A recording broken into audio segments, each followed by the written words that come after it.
The sound of a chopper when you're dying on a mountain is possibly the most beautiful sound you'll ever hear. We were off route, which means we didn't know where we were. It was dark and it was winter in the Alps, November 2009. What we were waiting for was the sound of a chopper. We were trying to figure out what we were going to do next to survive the night. We had no water, we had no food. The one thing that comes to your mind is, what am I doing here? How did I ever find myself in this crazy place? I just moved to the US with a bunch of other 17 to 21-year-olds.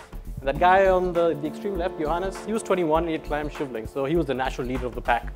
And he said, well, I'm going to teach you guys how to climb.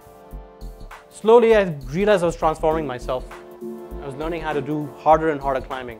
And I kept reading a lot of books.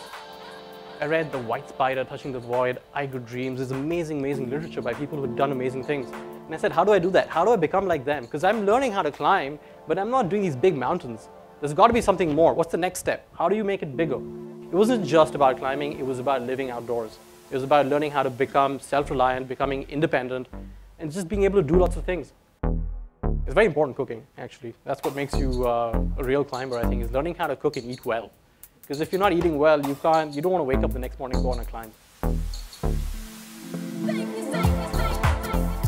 So I learned how to ice climb, learned how to become an alpinist, learned how to climb these mountains that were all written about in books.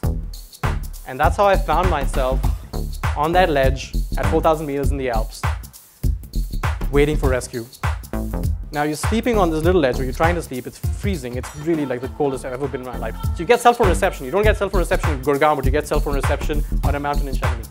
And we actually called the rescue, and there's something called Page Hashim, which flies in choppers all the time. And we said, listen, we're lost, we really need help, can you come? They said, we don't fly at night. Where are you guys? Okay, try to stay out of the wind. We said, we're on a ledge. Well, they said, you know what, if you want to survive, you got to stay out of the wind. And then there were two guys, we hold each other and we're shaking, and we keep holding each other. And then the sun came. And when the sun came, I knew I'd survived. Now when a chopper comes for rescue, do you know what you have to do? Does anyone know? This is a question. People know what to do? You don't do this. That means no. This means yes. If you do this, the chopper will fly away. If you do this, it means yes, come and get me. This means no. We did no. We said no because it was daylight and we found our way.